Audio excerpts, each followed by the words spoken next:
Tonight I reveal the fastest way to end money delays.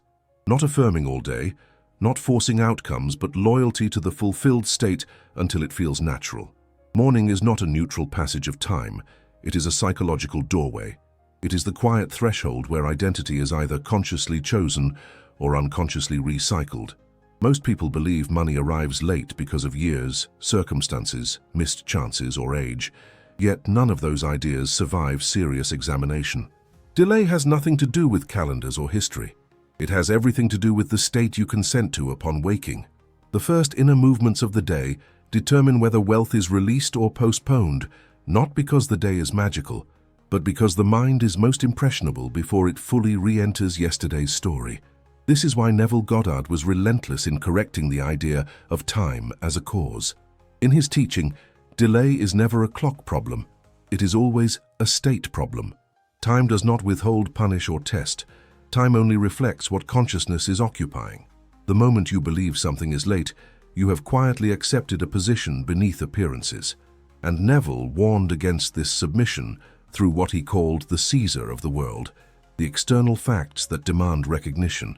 The instant you bow to appearances, the moment you check them for permission, authority is transferred. You may not feel it happen, but power quietly leaves your hands. Morning then is not about discipline or productivity. It is the reset point where the state is either re-entered or abandoned. Before the mind is fully clothed in yesterday's explanations, you are standing at a fork in the road. One path is familiar, checking, measuring, remembering, and confirming what already was. The other path is quieter and requires nerve rather than effort. Neville named this nerve brazen impudence, not as arrogance, but as calm refusal. It is the refusal to accept sensory denial as final. It is the inner posture that says, without argument or tension, I do not consult the world to know who I am. This refusal is not emotional intensity, and it is not blind positivity. It is a settled decision. The world may present numbers, balances, delays, and reminders, but brazen impudence does not wrestle with them. It simply does not grant them the authority to define the state. This is why mornings are so decisive. Whatever you accept as true in those first moments becomes the lens through which the rest of the day must pass. The mind does not argue with its own assumptions, it obeys them. And so money does not move according to hope or effort, but according to what has already been inwardly agreed upon. Long before Neville, Wallace D. Wattles made the same correction in different language. Wealth, he said, follows a certain mode of thinking, not hard labor, not strain, not force. The mode of thinking is not something you switch on later in the day after checking messages, accounts, or obligations. It is something you either enter immediately or postpone. And postponement always feels reasonable.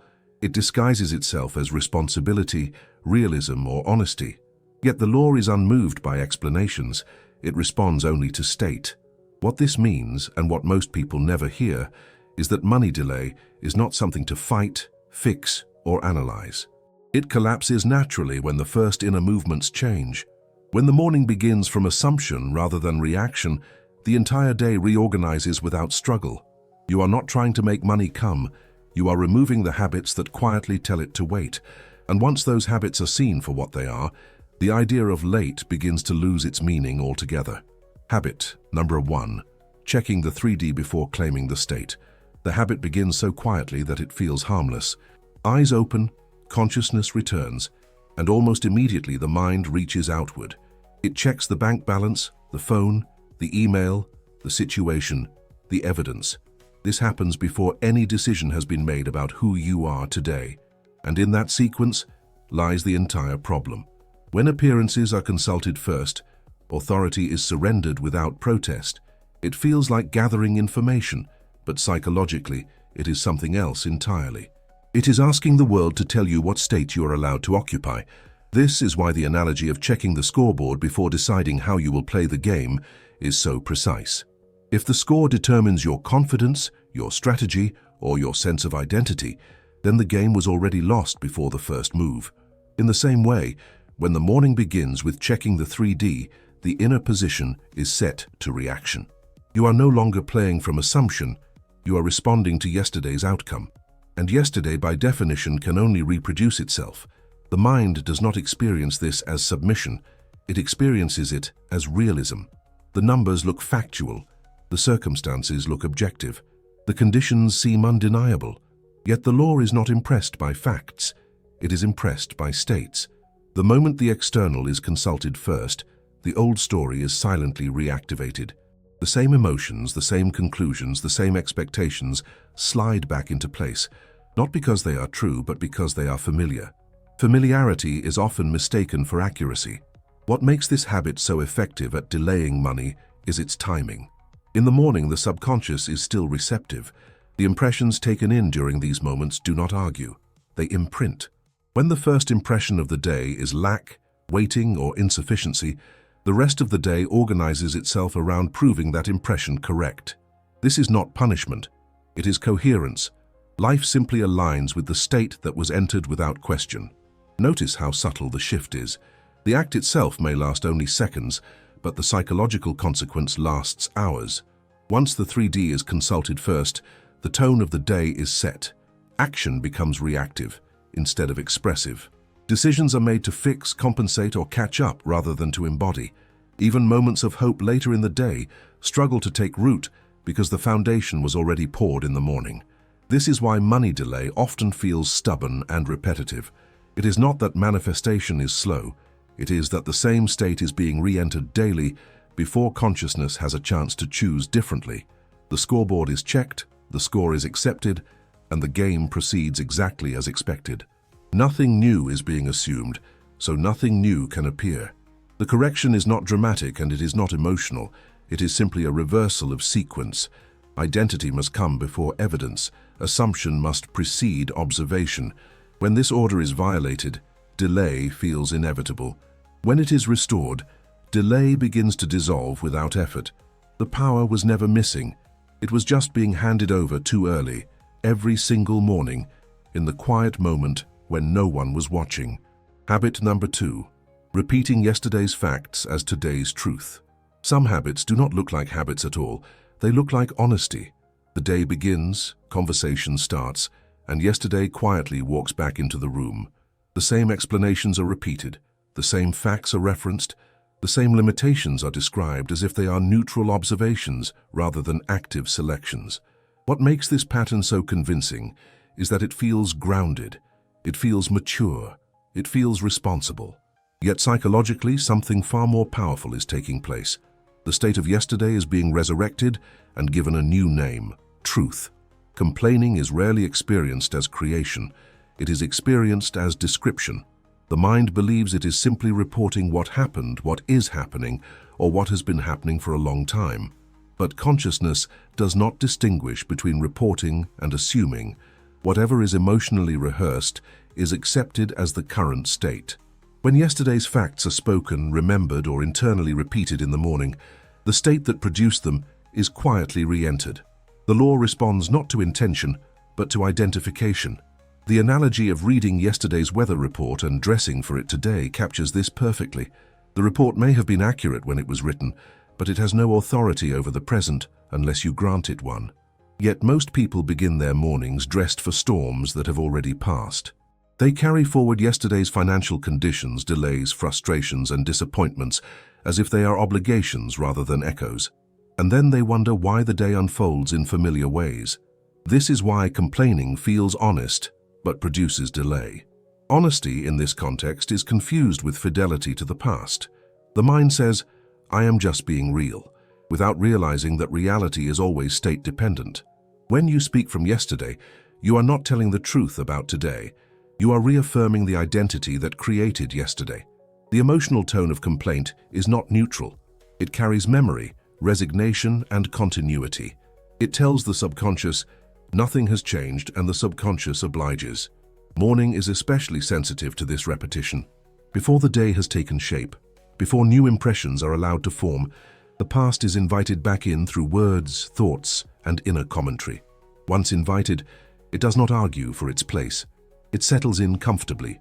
The day then unfolds not as a fresh movement of consciousness, but as a continuation. Circumstances follow not because they must, but because they match the state that has been reactivated. What makes this habit difficult to notice is its social acceptance. Complaining bonds people. It creates a sense of shared reality. It reassures the mind that it is not alone in its interpretation. Yet the law does not recognize group agreement as truth. It recognizes state. A state repeated, even politely and reasonably, becomes persistent. And persistence in the wrong direction looks exactly like delay. Money responds the same way. When yesterday's lack, waiting, or frustration is carried into the morning through memory and speech, money simply continues the conversation. Not as punishment, not as judgment, but as reflection. The mirror does not correct the image. It repeats it. And until the repetition stops, the reflection remains unchanged. The subtle shift occurs when yesterday is allowed to stay where it belongs. Not denied, not fought, but no longer consulted as an authority. The moment yesterday's facts lose their power to define today, the state loosens. New assumptions are able to enter. And when the state changes, the need to complain fades naturally, because there is nothing left to rehearse. The delay was never caused by the past itself, but by the loyalty given to it every morning, as if it were still alive and deciding the future. Habit number 3, forcing action instead of expressing identity. There is a particular kind of tension that appears when the morning begins from lack. It does not announce itself loudly.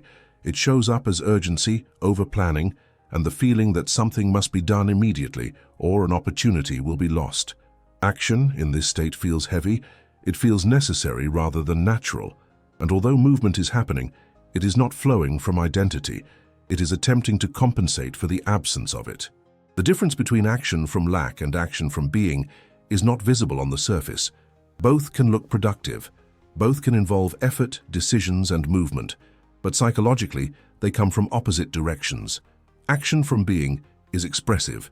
It feels like a continuation of who you already are. Action from lack is corrective.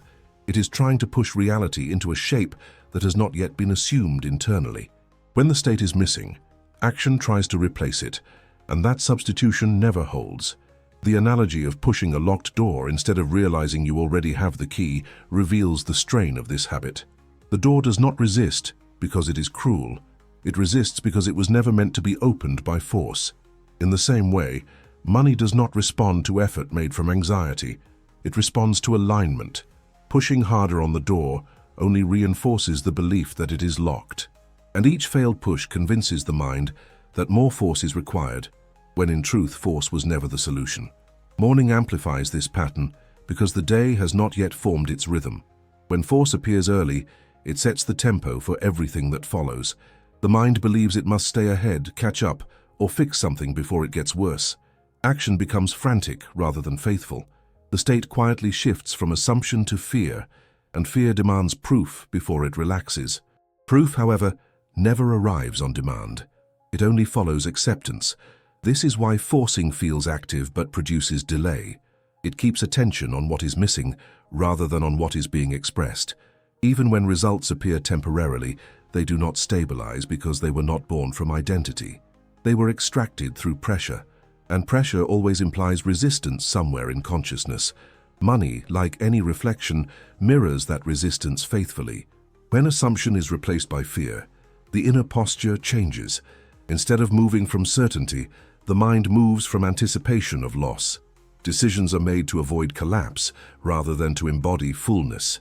Even rest feels unsafe, because rest would require trust in a state that has not been claimed.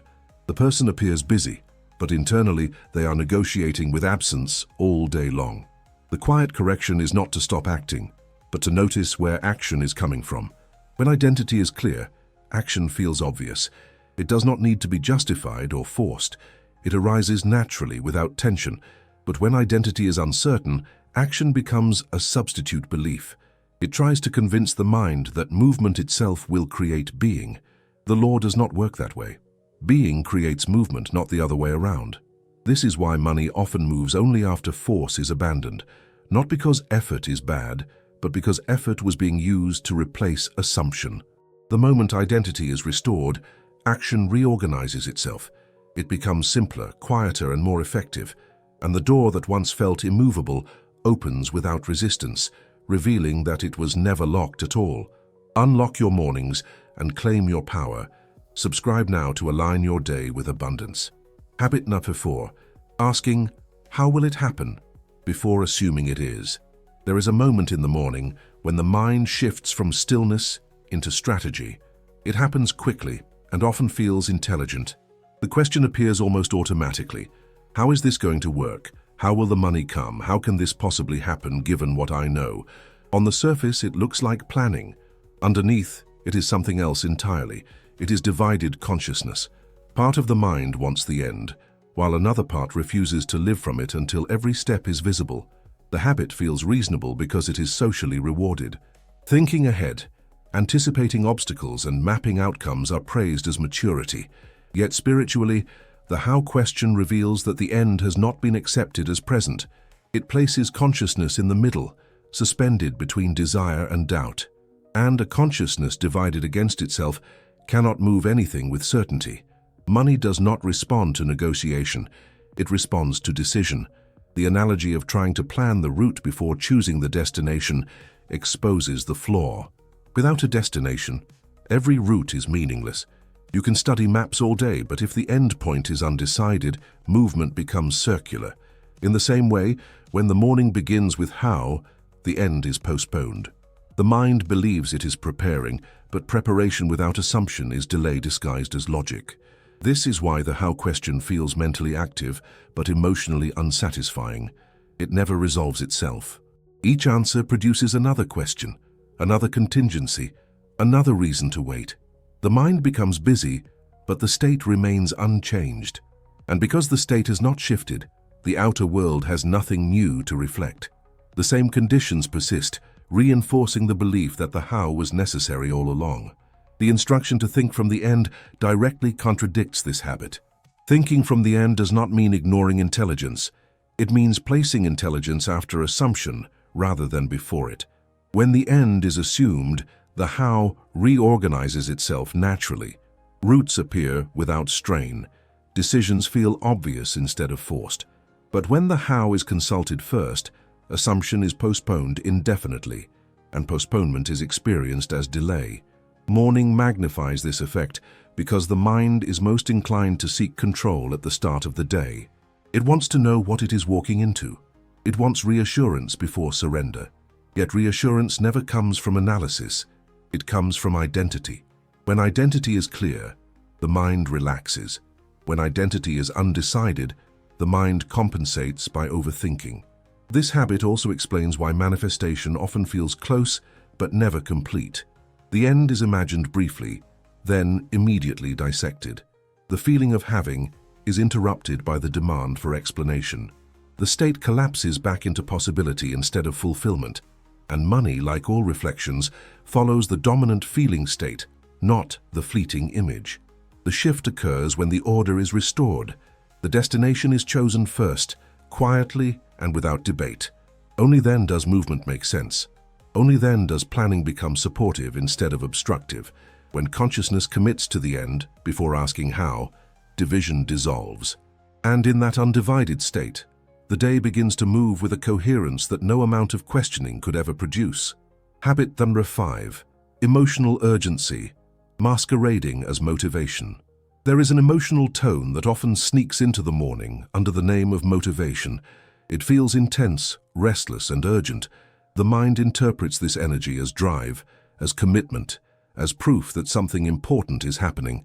Yet, beneath the surface, urgency is not propulsion. It is a signal.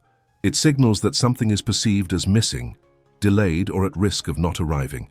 And whatever is emotionally experienced as absent cannot be simultaneously lived as fulfilled. Urgency creates the sensation that time is running out. Even when the clock says otherwise, the body feels pressed, hurried, and tight. Thoughts accelerate. Decisions are made quickly, not from clarity, but from the fear of falling behind.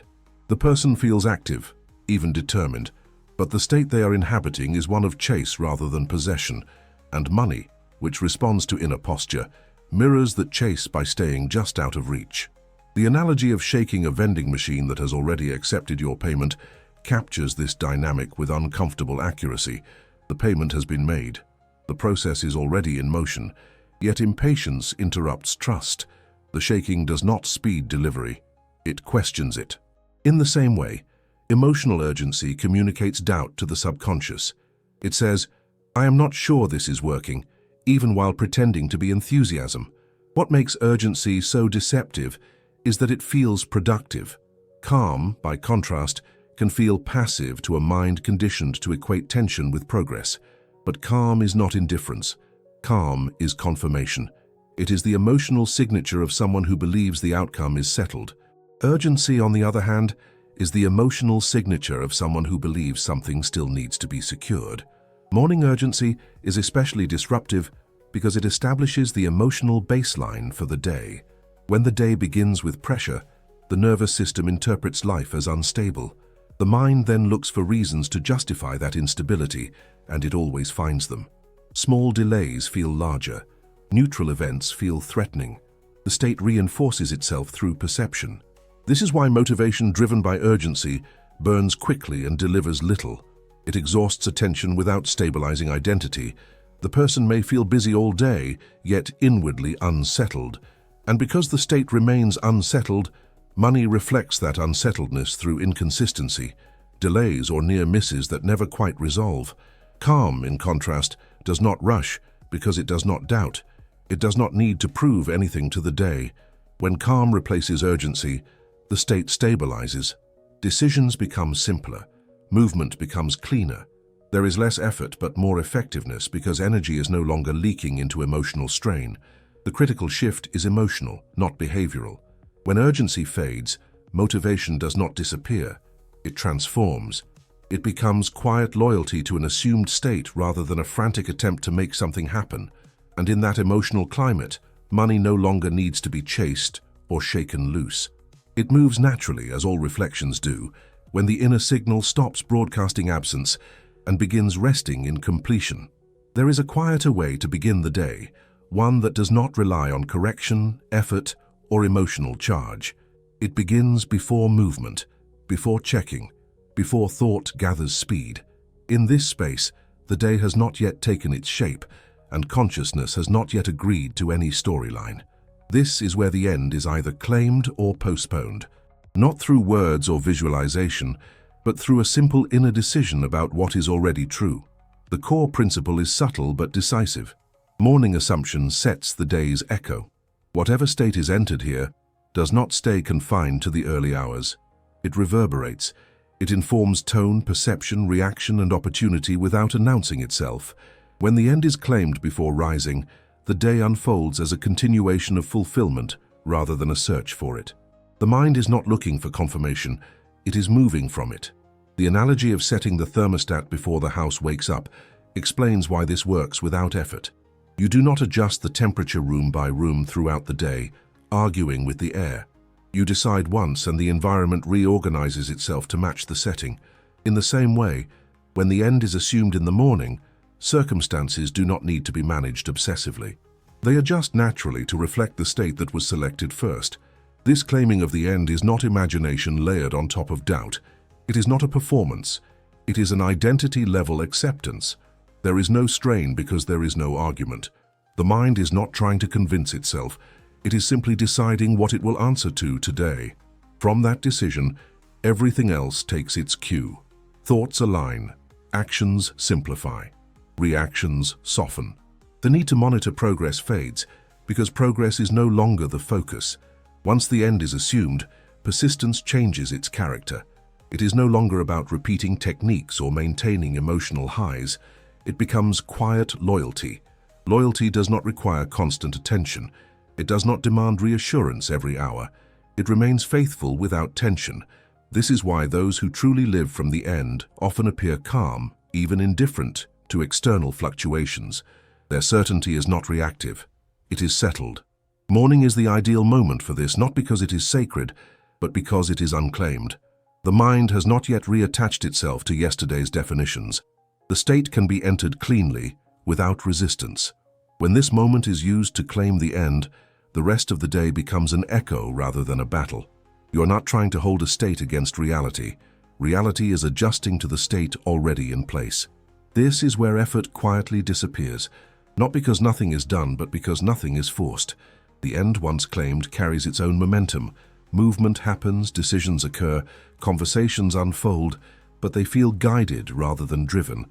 And in that atmosphere, money does not need to be summoned or chased. It arrives as part of the echo, responding to a state that was assumed before the day ever stood up. Persistence is loyalty, not morning rituals. Persistence is often misunderstood as effort stretched across time, as if something fragile must be constantly reinforced to keep it alive. In reality, persistence is not repetition, and it is not maintenance. It is loyalty. It is the quiet, unspoken allegiance to an identity that has already been accepted as true. When persistence is seen this way, it loses its heaviness and becomes natural, almost invisible. Identity does not require constant reaffirmation. You do not repeatedly remind yourself of your name in order to remain who you are. You respond to it instinctively. In the same way, when a state is genuinely assumed, it does not need to be protected by rituals or refreshed through constant mental effort. It expresses itself automatically through perception, reaction, and choice. Persistence is simply continuing to answer to that identity without questioning it. Morning rituals often appear when identity is still unstable. They serve as temporary anchors, not because rituals are wrong, but because loyalty has not yet replaced reassurance. When repetition is used to convince rather than to express, it becomes labor. Labor directed at consciousness creates tension, and tension eventually produces fatigue. Loyalty, on the other hand, is effortless. It does not demand attention. It remains intact even when the mind is occupied elsewhere. As the day unfolds, contradictions inevitably appear. Delays, conversations, and external facts present themselves as if they require a response. Persistence does not mean confronting each contradiction or correcting it aggressively. It means not abandoning identity when those moments arise. Loyalty does not chase appearances to neutralize them. It simply refuses to relocate its sense of self in response to them. This is why persistence naturally leads to Sabbath. When effort is removed, rest emerges on its own. The mind stops feeling responsible for forcing outcomes. There is a quiet confidence that the state is already in place, and that confidence is restful. Sabbath is not inactivity, it is the absence of inner struggle. It is the knowing that nothing needs to be fixed in order for movement to continue. When persistence is loyalty, the day simplifies. There is less checking, less emotional correction, less concern about whether something is working. The state is not being maintained, it is being lived. And what is lived tends to remain stable. Money, like any reflection, responds to stability far more consistently than it responds to effort or intensity. Persistence, then, is not something to perform throughout the day. It is the decision to remain who you have already accepted yourself to be. Once that decision is made and quietly honored, the rest unfolds with far less resistance. Loyalty does the work that repetition never could. There is a point where effort naturally ends, not because nothing is happening, but because the mind has accepted that what was assumed is complete. This is the state Neville referred to as Sabbath. It is not a technique, and it is not something you force yourself into. It is the psychological rest that follows true acceptance of the end. When the state is stable, the impulse to interfere disappears on its own. Sabbath is often mistaken for passivity, yet it is simply the absence of inner struggle. The urgency to check, adjust, or monitor fades because there is nothing left to secure. The analogy of leaving the seed alone once it is planted reveals why money often moves only after effort stops. Digging does not help growth, it interrupts it. In the same way, constant checking and emotional involvement signal doubt, not trust. What changes in Sabbath is the relationship to money itself. It is no longer treated as something that must be chased or managed into existence. It is regarded as already arranged. Action may still occur, but it is unforced and timely, free from emotional pressure. There is a quiet expectation without tension, which is the emotional signature of completion. This state also dissolves the feeling of lateness. Time loses its emotional weight, because the mind is no longer waiting. Events unfold in sequence, but that sequence feels appropriate rather than delayed. Money moves in Sabbath because consciousness has stopped contradicting itself. When assumption and emotion are aligned, the reflection has no resistance. What appears then feels natural, almost inevitable, as if it could not have arrived any other way. It was never late, You were just checking too early. Delay is never about time. It reflects state. When mornings begin from assumption rather than checking, complaining, or forcing, the day aligns naturally. Loyalty to identity replaces struggle, and what seemed late appears effortlessly. The first inner movements set the tone. When the state is claimed, the world responds.